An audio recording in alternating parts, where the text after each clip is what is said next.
This copyrighted telecast may not be reproduced, retransmitted, or used in any form without the authorized written consent of NASCAR Broadcasting. NASCAR would like to thank all of our loyal fans for your continued support, and we hope you enjoyed today's broadcast. Goes on, taking a cool drink, and right now his driver's well in control, guys. 3.8 seconds. He's coming up on Tony Raines. And, I mean, we're down to 23 cars. That will make it now 21 cars on the lead lap once he gets around Tony. Yeah, he's slicing through these cars and doing a good job of maintaining that lead that he has, even though he is passing a lot of lap cars. Well, and remember last year here, he had problems in both races, but both times he managed to come back and get respectable finishes. Oh, we've got another problem with the 15 of Michael Annett, and the caution is out. So the second of our 3 cautions, for the second time in 3 cautions, Michael has brought it around. Rattle it around. Back to a moment ago. Whoa. That thing just looks, you know what, Andy? It looks like he's lost his brakes getting out the corner. Yeah, he could have. Yeah, I've seen a lot of hot brakes out there. This is one of those tracks where you really lean on those brakes, especially those front ones. I've been cautioned for a spin by the 15 of Michael Annett at the Basha Supermarkets 200. As there is the pace car leading Kyle Busch, Brad Keselowski, and Carl Edwards. And let's go back and, whoa, it does look like we're surprised at this. We were all speculating that nobody would come, and our race leader is coming in. Yeah, he brings a few more in. Greg Biffle's coming in behind him. I think these guys are not real happy with the car, even though the lights glare off of the windshield. They are getting whacked left and right. Marty, when I got in town the other day, that's the first thing they said, that it's Rusty, we just had tons of rain here out in Arizona. In fact, all the rivers that are around here that are usually dry, I've got a lot of water and flowing real hard. And because of that, I got to agree with you, man. We got a lot of bugs out here, and I've seen this in Bristol, Tennessee, places like that. Well, and let's check in with Tim Brewer over in the Craftsman Tech Garage. Tim, what can they do? They want it. Oh, no, let's hold on. We got a crash. It'll be our 4th caution. The 01 of Mike Wallace is involved, and the 66 of Steven. Wallace, who is 8th in the driver's points, has been having a wonderful season so far for this team on a very limited budget, and there's the damage on the 66. Yeah, Steven got the worst of this deal here. A lot of damage on the right side. The car had the right front fender beat in about 2 inches from that damage with Justin Allgaier, and I got a feeling that part of that is the reason. We'll have to go back and look at the replay in a minute, but let's go back and ride with Stephen Wallace. Oh, looks like he lost a tire right there. Easy here, easy. See, that right front went down. Right Yeah, We got the fence here. I was real concerned about that, with that damage in the right front. Right side damage, pretty heavy. Mike just a victim right there. Lagasse still holds on to the spot. And Buschert up against the wall with the 23 of Sauter underneath him. Well, you got to know that Clint Boyer's like, hey, man, I got my lap back, and this is kind of fun. I'm back in the game right now. I know when you're a lap down, you're thinking, man, this is terrible.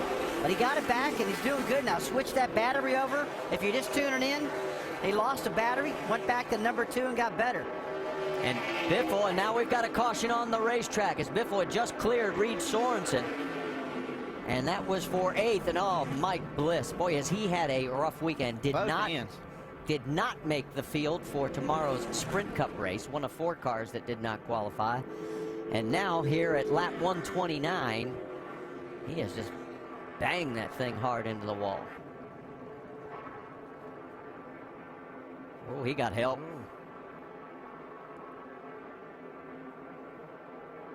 I mean, that happened on the straightaway. That wasn't even in the corner at turn 4, so he got a little help somewhere from somebody. High side, on the green, and just what you had talked about in our pre-race, Rusty, a huge 4, 5, 6, 7 car pileup right on the front straightaway. And you said it at the beginning of the broadcast, this happens more times than we care to think about. It always happens. I mean, you can pretty well count every race. They're going to get excited and they're going to crash about 50 miles an hour, Randy. I don't know what it is. It's just a pattern at this racetrack. It just happens all the time. All right, you see the damage on the 38 of Jason Leffler. There's the 73 also involved in this mess of Derek Cope. We're hurt bad. And we're going to get a red flag situation here, and Trevor Bain involved in this as well.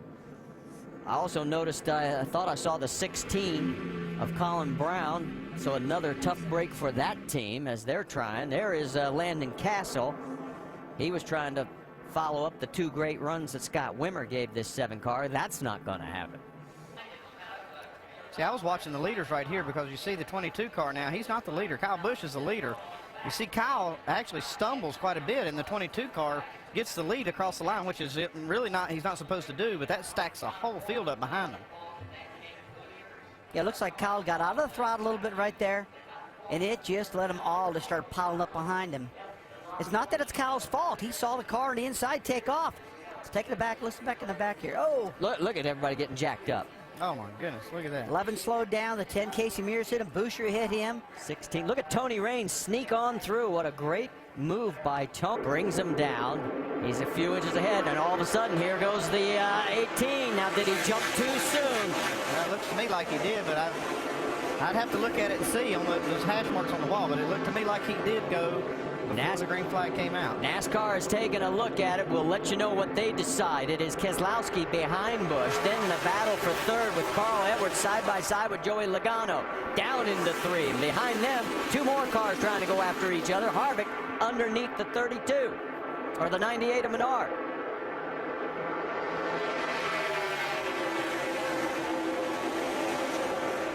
Well, you can really see Brad Keselowski's car's working really good on the bottom of that racetrack, under the line, the bottom. It is Lotto getting to the first line. Yeah, they are going to post the 18 car, and they're going to put his name or his number up on the board and put the black flag They're on. posting, that's right here. All right, let's listen in, see what happens on the radio. All right, Kyle.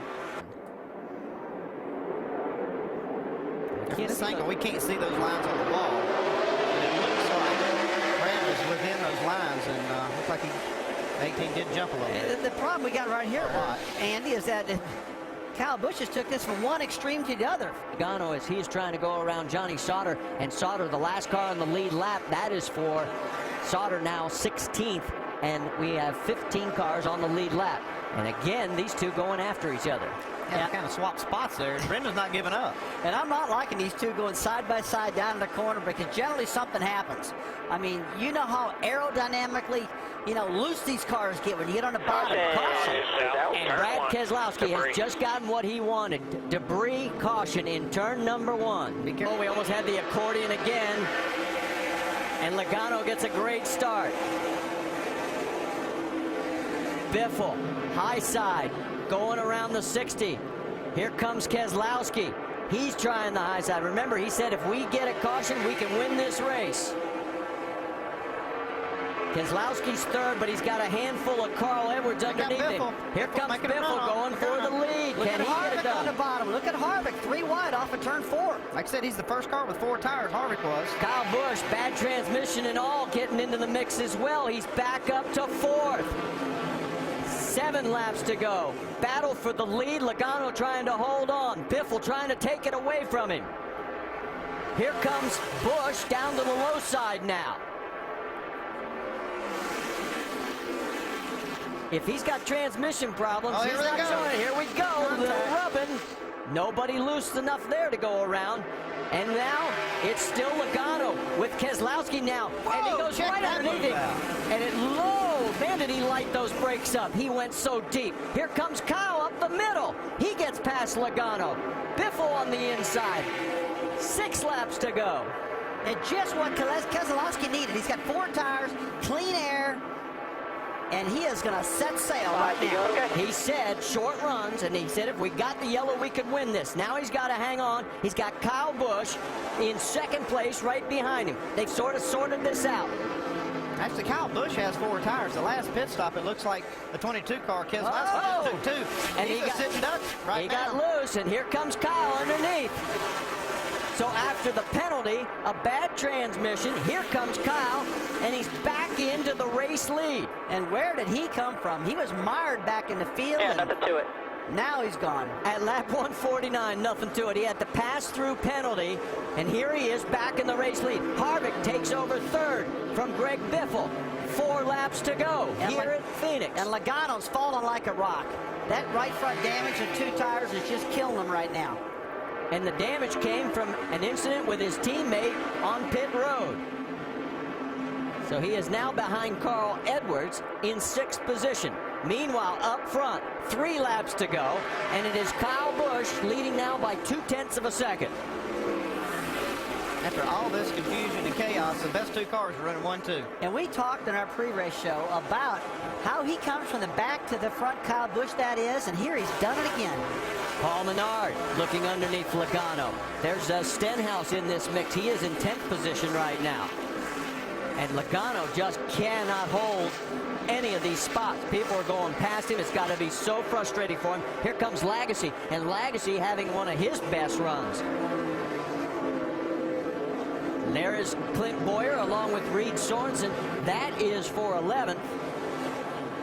So again, we've got great action going all over the track. 0.7 of a second is the lead. 2 laps to go. We'll get back to that in a moment. See if Boyer can get around here. Here comes the white flag.